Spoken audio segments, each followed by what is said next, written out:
बुद्धिमान तेनालीराम और घड़ा। आज भी बुद्धिमान तेनालीराम और घड़ा की कहानी पढ़ने और सुनने में काफी मनोरंजक लगती है। एक बुद्धि सुझाने में तेनालीराम बहुत मग्न हो गए थे। उन्हें इस बात की सुध तक नहीं रही कि वह एक सप्ताह से दरबार ही नहीं पहुंचे थे। एक सप्ताह बाद वे राजदरबार पहुंचे। राजा कृष्णदेव राय उनसे बहुत क्रोधित थे।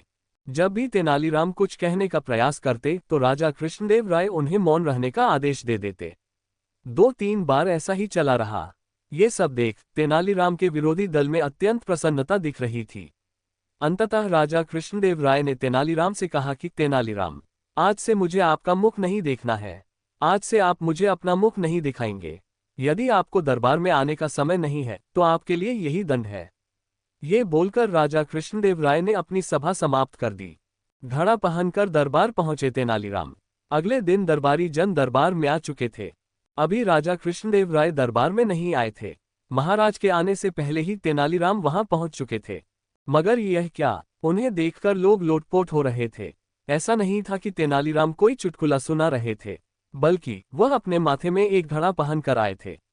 जब भी वह कुछ कहते लोग हंसने लगते। उस घड़े में आंखों की जगह पर 2 छेद बने थे और मुख की जगह पर भी एक छोटा सा छेद बना था। सभा में उपस्थित लोग उन पर हंस भी रहे थे और उनका मजाक भी उड़ा रहे थे। तभी महाराज की आने की घोषणा हो गई। कुछ ऐसे दरबारी भी थे जो तेनालीराम को बिल्कुल पसंद नहीं करते थे। उन्होंने महाराज के आते ही उनके कान भरने शुरू कर दिए। राजद्रोही सिद्ध हुए तेनालीराम। तेनालीराम के विरोधी दल ने महाराज से शिकायत लगाई कि आपने तो तेनालीराम को आने से मना किया था, परंतु उसने आपकी बात नहीं मानी। वह दरबार में आ गया है, साथ ही सभासदों को हंसा हंसा कर सभा को परेशान कर रहा है। ये सब सुन राजा कृष्णदेव राय ने कड़े शब्दों में कहा, तेनालीराम, आपने मेरे आदेश की अवहेलना क्यों की? क्या आपको ज्ञात नहीं कि मेरे आदेश की अवहेलना राजद्रोह है? इतना ज्ञान व्यर्थ है। अब दंड के लिए भी सजा हो जाए। तेनालीराम ने हाथ जोड़कर कहा, अन्नदाता, जो आपकी आज्ञा। तेनालीराम को मिली दंड से मुक्ति।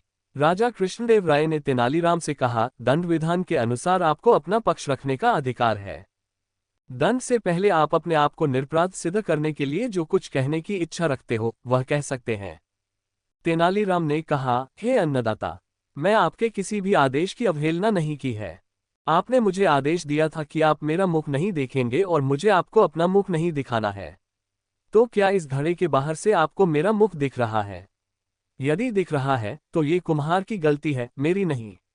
तेनालीराम की इस बात को सुनकर महाराज कृष्णदेव राय को हंसी आ गई। उन्होंने कहा, तुम जैसे बुद्धिमान सभासद से कोई कितने दिन तक क्रोधित रह सकता है? चलिए तेनालीराम, आपकी बुद्धिमत्ता के कारण मैं आपके दंड को क्षमा करता हूं। तेनालीराम की कहानियां, स्टोरीज ऑफ टेनालीराम, हमेशा प्रेरणादायक होती हैं। दोस्तों, आशा है आपको ये कहानी पसंद आई होगी। तो प्लीज लाइक करें, कमेंट करें और अपने फ्रेंड्स के साथ शेयर भी करें। इसी तरह की मजेदार हिंदी स्टोरीज के लिए हमें सब्सक्राइब करें। Please please please, thanks.